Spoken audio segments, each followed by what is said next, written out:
Tiny man, tiny performance.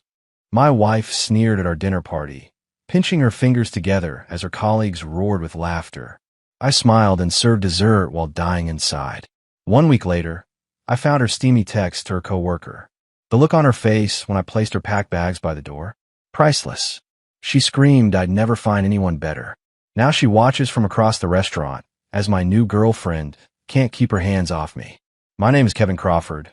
I'm 38, and until 6 months ago, I thought I had a decent marriage. Irene and I had been together for 9 years, with a nice colonial in Boston suburbs and promising careers. It all fell apart on a Friday in October. Irene had insisted we host dinner for her marketing firm colleagues. It's important, Kevin. These connections matter. I spent the entire day preparing, cleaning, buying expensive wine, and cooking her favorite recipes. By evening, everything was perfect. Wedding china gleaming, candles lit, jazz playing softly. 5 couples arrived, all designer-clad with practice smiles. I played the dutiful host while Irene worked the room, showing off our renovated kitchen. For a while, things went smoothly. After dinner, as I served dessert, the conversation shifted to relationships. Irene, on her 4th glass of wine, turned to me with a cold smile. When I first met Kevin, I thought he'd be this impressive catch, confident, commanding, impressive in all areas. She emphasized the last words with a theatrical wink. Her colleague Mark asked, "And he's not?" Irene held up her hand, pinching her thumb and index finger together with barely space between them. Let's just say some things don't measure up to expectations. The room erupted in uncomfortable laughter. I stood frozen, dessert plates in hand, face burning. It's like being married to a teenager, she continued. Quick to start, quicker to finish, if you know what I mean. Someone tried changing the subject, but Irene wasn't finished. We all have our burdens to bear. Mine's just smaller than most. She raised her glass in a mocking toast, and others reluctantly joined, the atmosphere thick with embarrassment. I somehow made it through the evening. Smiled. Clear plates. Refilled glasses. Inside, something fundamental was shifting. After everyone left, Irene acted like nothing happened. When I confronted her, she rolled her eyes. Oh, lighten up, Kevin. It was just a joke. You're being too sensitive. That night, as she slept, I lay awake staring at the ceiling, her words on repeat in my mind. The public humiliation made it impossible to ignore anymore. This dinner party would be the first domino in a chain of revelations about the woman I'd married. The morning after the dinner party, I woke before Irene. My sleep had been fitful, fragments of the previous night playing on repeat in my mind. I slipped out of bed, made coffee, and sat at our kitchen island, watching sunlight filter through the blinds. As I sat there, memories flooded back, not just from last night, but from throughout our 9 years together.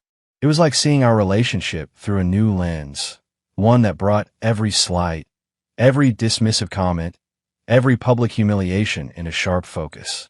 Early in our relationship, Irene's comments had been subtle, often disguised as helpful suggestions. Maybe you should wear shoes with thicker soles when we meet my family, she'd say. It might help you look more substantial. I'd laughed it off, thinking she was being practical. Then came the bedroom critiques. What started as gentle guidance quickly morphed into something more cutting. Is that it? She'd ask, expression flat. Or worse, she'd sigh and turn away. Don't worry about it. I'm used to disappointment. 3 years ago, I'd received a significant promotion at work. I'd rushed home with a bottle of champagne, eager to celebrate with my wife. Instead of congratulations, Irene had looked up briefly from her laptop and said, "That's nice. I guess they must not have had many options this year." Then she'd launched into a 40-minute monologue about her own work accomplishments while the champagne warmed on the counter, unopened. Family gatherings were minefields. Irene would introduce me to relatives with her hand resting on my shoulder. "This is my husband, Kevin. He's not what I pictured when I dreamed about marriage. But we make do, don't we, honey?" All while wearing that perfect smile that made everyone think she was just being playfully affectionate. When shopping for clothes, she'd hold up smaller sizes. Maybe someday, right? In front of store associates. If I tried something I liked, she'd frown slightly. "It's fine if that's what you want, but it doesn't really do anything for your figure." Even my hobbies weren't safe. I'd started taking guitar lessons 2 years ago, something I'd always wanted to do. After my third lesson, I overheard Irene on the phone with her sister. It's cute. His fingers are too small to reach some chords properly, but he tries so hard. I stopped playing after a month. The most consistent pattern was how she'd build me up in private just enough to tear me down in public. She'd say I looked handsome as we got ready for an event, only to later tell everyone about how she had to help me coordinate my outfit because I dressed like a colorblind teenager. As I sat in our kitchen, these memories converged into a devastating realization. This wasn't love. This was a systematic campaign to diminish me while maintaining the facade of a perfect marriage. I pulled out my phone and scrolled through Irene's Instagram. There it was, photos from last night's dinner. Amazing evening with amazing friends and my amazing husband who made it all happen. The comments were filled with heart emojis and couple goals responses. The contrast between her online portrayal of our marriage and the reality made me physically ill. I was living in two different relationships. The public one she crafted for social media, and the private one where I was constantly reminded I wasn't enough. As morning light filled our kitchen, I realized with startling clarity, this was emotional abuse, and it had been happening for years. 3 days after the dinner party, I was still processing my revelation about our marriage when opportunity knocked. Irene had gone for her Saturday morning yoga class, a 90-minute session followed by what she called essential networking at the juice bar next door. Translation: at least 3 hours of freedom. I wasn't proud of what I was about to do, but something deep in my gut was screaming that there was more to uncover. For years, I'd respected her privacy completely. Never checked her phone, never questioned her late client meetings. Trust had been my religion, even when I was the only true believer. I poured another coffee and stared at her iPad on the kitchen counter. She'd left it charging, probably assuming I'd be out running errands as I usually did on Saturday mornings. Her personal email was likely still logged in. With trembling hands, I picked up the device. The screen lit up, displaying her email inbox. My chest tightened as I scrolled through message after message from someone named JM, with subjects like "missing you" and "Tuesday confirmed." I clicked on the most recent one, dated yesterday. Can't wait for Tuesday. The Harborview Hotel, same room, 2 to 5 p.m. I've already made an excuse to my team. Tell Kevin you have that client dinner. Miss feeling you against me. Jay. The room spun around me. I opened another message, this one with photo attachments showing Irene and a man I recognized as James Maxwell, her firm's creative director. The photos weren't explicit, but the intimacy was unmistakable, his arm around her waist, her looking up at him adoringly in a way she hadn't looked at me in years. I checked the timestamp on the first email. 7 months ago. This wasn't a one-time mistake or a recent development. This was a calculated, ongoing affair happening right under my nose. With mechanical precision, I took screenshots of key messages, sending them to my own email. Then I checked her calendar. There it was, Tuesday afternoon blocked off as client presentation prep. A lie already in place. Next, I examined our credit card statements online. Charges for restaurants I'd never been to on dates we'd supposedly shared. A weekend professional development conference that coincided with hotel charges in a coastal town 2 hours away. The evidence mounted with each click, each search. The affair had been going on for over half a year with her colleague, the same man who'd sat at our dinner table, witnessing my humiliation while sleeping with my wife. What cut deepest wasn't just the betrayal. It was the realization that while she was openly mocking me to others, she was actively seeking fulfillment elsewhere instead of addressing issues in our marriage. I wasn't even worth the effort of a conversation. My hands stopped shaking. The initial shock gave way to something colder, more focused. I took a deep breath and continued gathering evidence, creating a folder in my email labeled Next Steps. By the time I heard Irene's key in the lock, I was sitting calmly at the kitchen counter, iPad back in its original position, my face a careful mask of normalcy. "You're still home?" she asked, surprised to find me there. "Just finishing some work," I replied, watching her with new eyes. "How was yoga?" "Great," she said, not meeting my gaze as she set down her bag. "Really centering." I nodded, wondering if she'd been with him instead of at yoga, wondering how many other lies I'd swallowed whole over the years. "I'm thinking of grilling tonight," I said casually. "That salmon you like." She smiled, relieved I wasn't asking questions. "Sounds perfect." In a way, it was the perfect beginning to the end. For the next 2 days, I lived a double life. On the surface, I was the same accommodating husband Irene had grown accustomed to controlling. I made breakfast, asked about her day, watched her shows without complaint. Meanwhile, beneath this calculated normalcy, I was orchestrating my exit with military precision.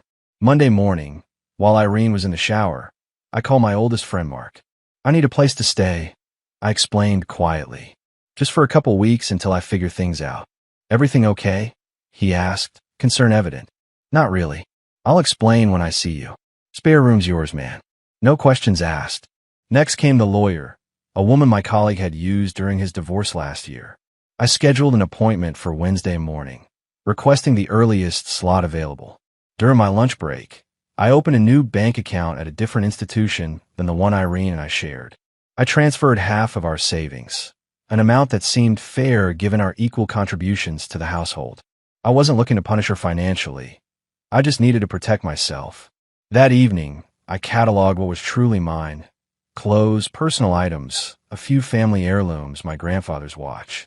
Everything else, the furniture, the artwork we'd collected, the house itself, could be sorted during the divorce proceedings. Material possessions suddenly seemed insignificant compared to the recovery of my self-respect. Tuesday was the hardest part, maintaining normalcy while knowing what was happening. Irene left for work wearing an outfit I'd never seen before, her hair and makeup more elaborate than usual for a regular office day.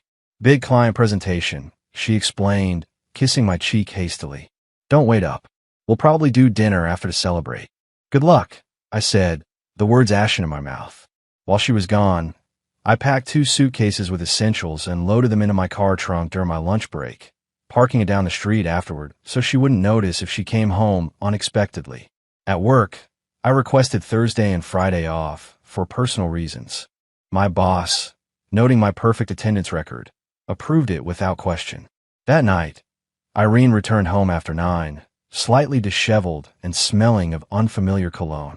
She claimed the presentation had gone well, describing fictional client reactions in elaborate detail. I nodded and smiled, playing the role of supportive husband one last time. As she showered, I checked her location history on our shared account, the Harborview Hotel, exactly as the email had specified. The final confirmation of what I already knew. "You seem quiet," she said later, as we got ready for bed. "Just tired. Big project, deadline tomorrow." She nodded, already scrolling through her phone. "Don't forget we have dinner with the Johnsons on Saturday." "I won't," I lied, knowing I'd be gone before then. As she fell asleep beside me, I lay awake, studying her face in the dim light. This woman who had once been the center of my world now felt like a stranger, beautiful still, but hollow where her heart should be. I felt an unexpected wave of pity. Whatever she was searching for, she hadn't found it with James, or she wouldn't need the validation of controlling me. Tomorrow, I would reclaim my life. Tonight, I silently said goodbye to the man I'd been, the one who had allowed himself to be diminished for the sake of a marriage that existed only in his imagination. Wednesday evening arrived with an air of finality. My meeting with the lawyer had gone well. She'd outlined a straightforward path forward, given the evidence of infidelity. My personal items were already at Mark's apartment. All that remained was the confrontation I couldn't avoid. I prepared Irene's favorite meal, salmon with roasted vegetables, and that expensive Chardonnay she loved. By the time she arrived home, the table was set with candles and flowers, a scene of domestic perfection that would soon shatter. "What's the occasion?" she asked, dropping her keys in the bowl by the door. "Just felt like doing something nice," I replied, pulling out her chair. We ate in relative silence. Her occasional comments about work met with my non-committal responses. Finally, when I could delay no longer, I placed a folder on the table between us. "We need to talk, Irene." Her expression shifted from surprise to wariness. "About what?" "I know about James." The color drained from her face. "I don't know what you're—" "Please," I interrupted, opening the folder. "Let's not add more lies." I laid out the evidence piece by piece, the emails, the hotel receipts, the restaurant charges, the location history. With each item, her expression cycled through shock, denial, and calculation before settling on indignation. You went through my private emails? She deflected, voice rising. That's a complete invasion of privacy. Yes, I admitted calmly. After years of your emotional abuse and public humiliation, I finally trusted my instincts. Abuse, she scoffed. Don't be so dramatic, Kevin.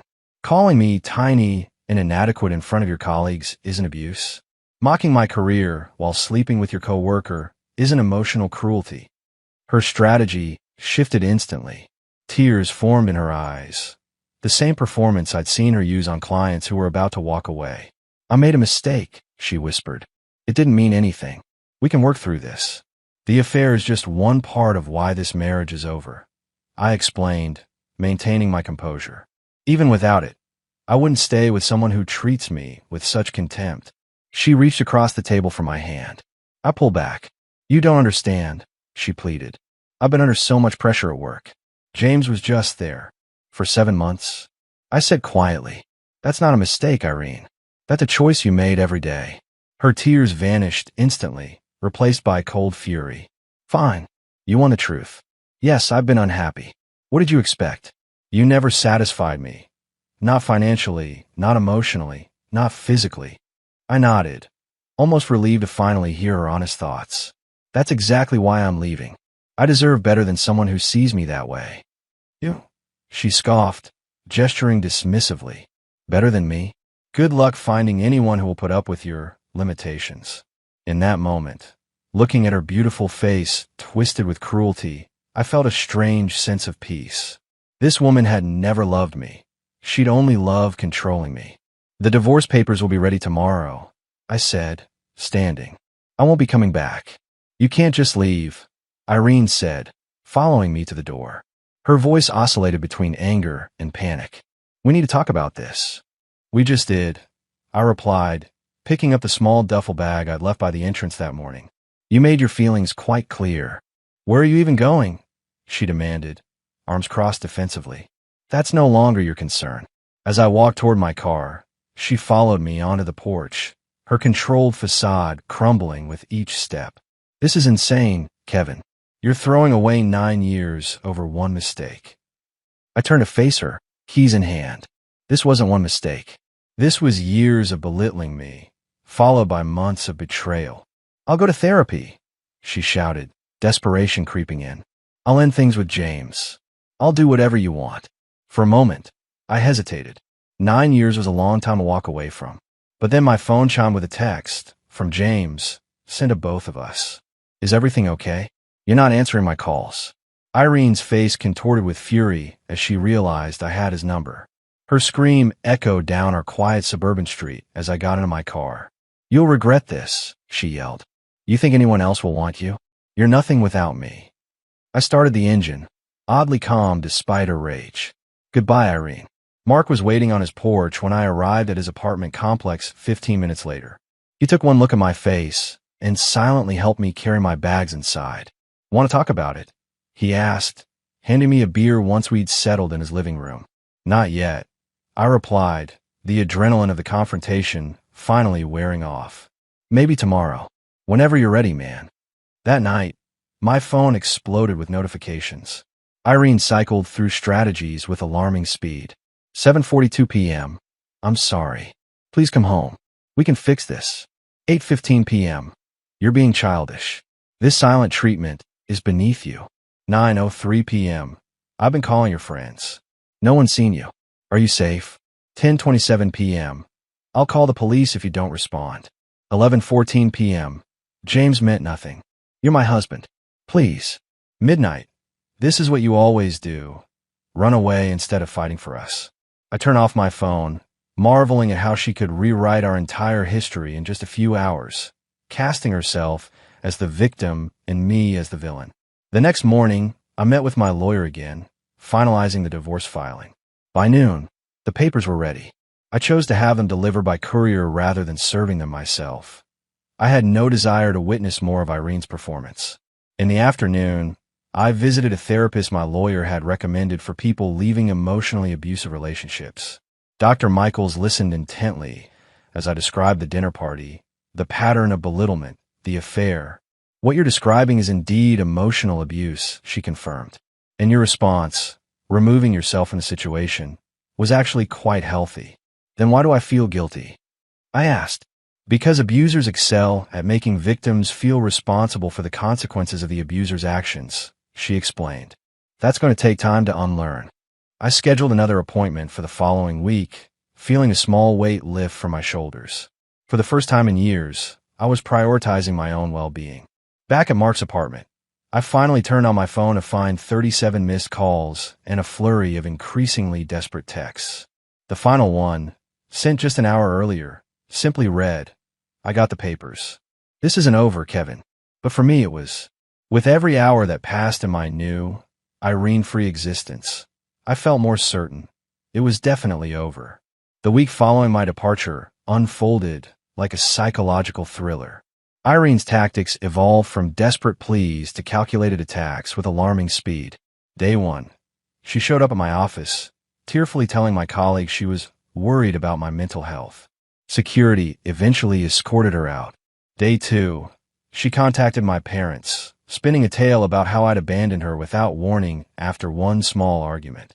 My mother called, concerned, until I explained the truth, including the affair. Her response, "I never liked that woman," made me laugh for the first time in days. Day 3. Flowers arrived at Mark's apartment with a card reading, "I miss us. Please come home." The fact that she tracked down my location was more disturbing than romantic. Day 4. She enlisted her sister to talk sense into me. Jenny showed up at my office, demanding I give Irene another chance. When I showed her the evidence of the affair, her righteous indignation deflated. "I had no idea," Jenny admitted. "She told me you were having a midlife crisis." "I'm 38, I pointed out. "She's always been good at twisting things," Jenny said quietly. "For what it's worth, I'm sorry." Day 5. The gloves came off. Irene drained our joint checking account, a move my lawyer had anticipated, thankfully. I'd already moved my direct deposits to my new account. Still, it signaled an escalation I hadn't expected. That evening, she emailed photos of us from happier times with the subject line, "Is this really what you want to throw away?" The answer, increasingly, was yes. Day 6. I returned to our house with a police escort to collect more personal items. Irene was waiting, makeup perfect, eyes red-rimmed from what appeared to be strategic crying. "You brought the police?" she hissed as I entered. "Just being cautious," I replied, moving past her to the bedroom. She followed, watching as I collected family photos, important documents, and sentimental items. "What about our plans?" she asked, her voice softer now. "The vacation to Italy, the family we talked about starting. Those were dreams you never intended to fulfill," I said, closing my suitcase. "You can't betray someone for months and expect them to trust your promises for the future." Her expression hardened. "The house is still half yours," she said. "You're responsible for the mortgage. Sell it," I suggested. "The lawyer will handle the division." "I can't afford it alone," she admitted, a rare moment of vulnerability. "That's not my problem anymore." 1 month after leaving Irene, the divorce proceedings were moving forward with surprising efficiency. Her initial attempts to delay and complicate matters faded when her lawyer, seeing the evidence of infidelity, advised her to settle quickly. I found a small but modern apartment downtown, closer to my office. The rent was reasonable, and more importantly, it was mine alone, a space untainted by Irene's criticism or control. My first weekend of true freedom, I stood in the empty living room, surrounded by boxes, and felt something unexpected, possibility. No one would mock my decorating choices or criticize my furniture arrangement. The blank walls could display whatever I wanted. I started small, buying a comfortable couch Irene would have hated for being too masculine. I hung my grandfather's fishing prints that she'd banished to the garage. I set up a corner for the guitar I'd abandoned years ago. At work, I threw myself into a major project I'd been hesitant to lead while with Irene. Without her voice in my head telling me I wasn't capable enough, I excelled. My team responded to my newfound confidence, and 3 weeks in, my boss pulled me aside. "Whatever's changed in your life, it's working for you," he said. "I'm recommending you for the senior manager position opening next month." Therapy was helping too.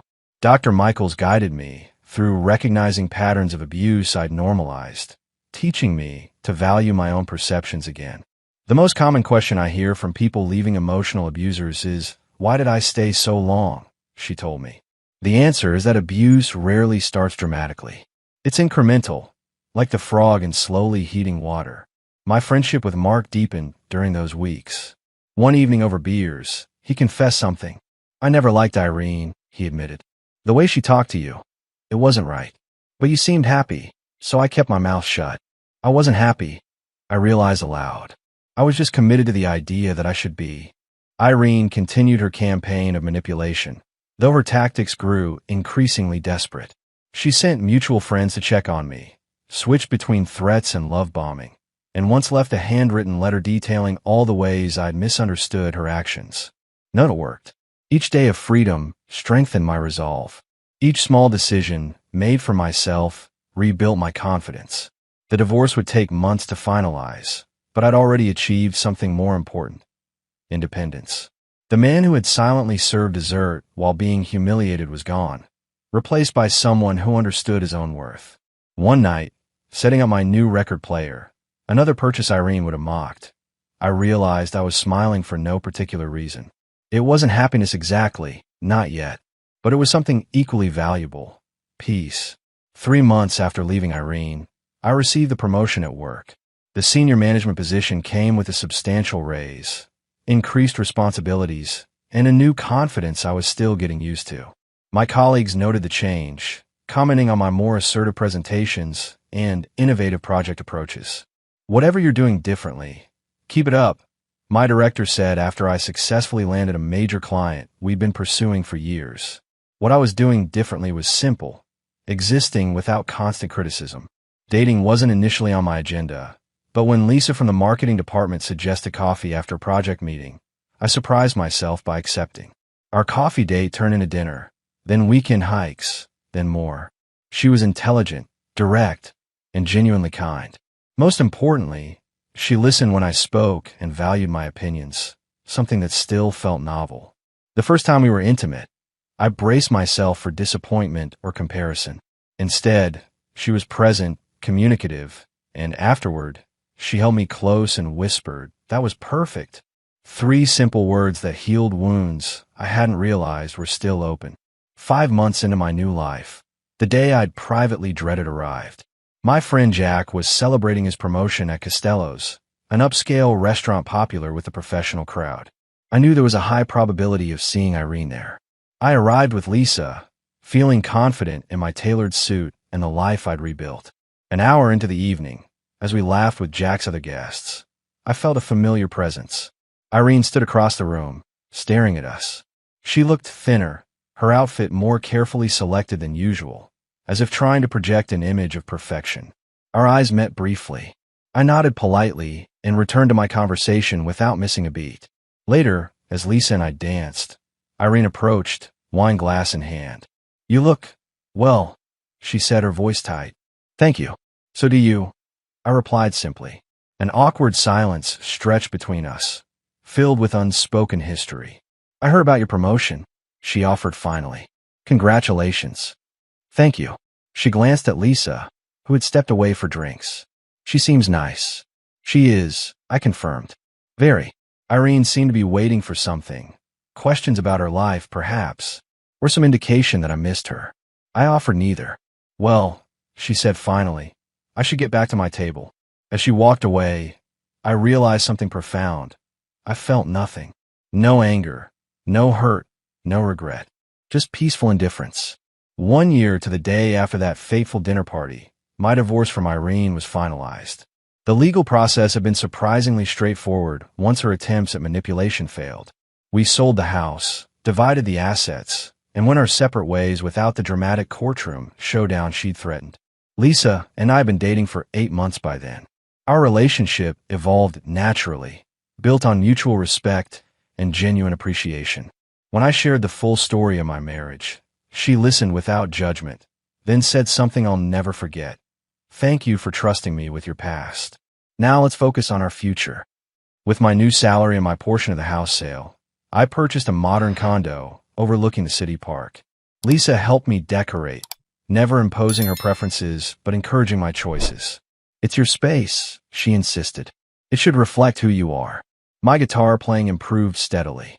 I'd even joined a weekend amateur band with some colleagues. The first time Lisa came to watch us play a local pub, her genuine pride in my modest skills washed away years of Irene's dismissive comments. At work, I led my team to our most successful quarter on record. My boss mentioned future director possibilities, opportunities one now felt confident pursuing. My weekly therapy sessions became monthly check-ins, then graduation. You've done the work, Dr. Michaels told me. You recognize the warning signs now. Trust yourself. On the anniversary of my departure, Lisa suggested celebrating what she called my Freedom Day. We reserve a table at Vespucci's, an upscale Italian restaurant downtown. By coincidence, or perhaps fate's sense of symmetry, Irene was there with a group of colleagues. As our eyes met across the restaurant, I felt nothing but a calm acknowledgement of a chapter closed. She looked away first, turning to the man beside her with a laugh that seemed forced even from a distance. Lisa squeezed my hand. You okay? Perfect, I replied, meaning it. Later, as we shared dessert, I realized the true measure of my healing. I no longer defined myself in opposition to Irene or her treatment of me. The angry, hurt man who had fled our home had evolved into someone stronger, wiser, and genuinely content. What are you thinking about? Lisa asked, noting my reflective mood. I smiled, raising my glass to toast the woman who saw me clearly and valued what she saw. Just grateful for second chances. The tiny man Irene had mocked had found his full stature, not in inches or outward appearances, but in the quiet dignity of a life authentically lived.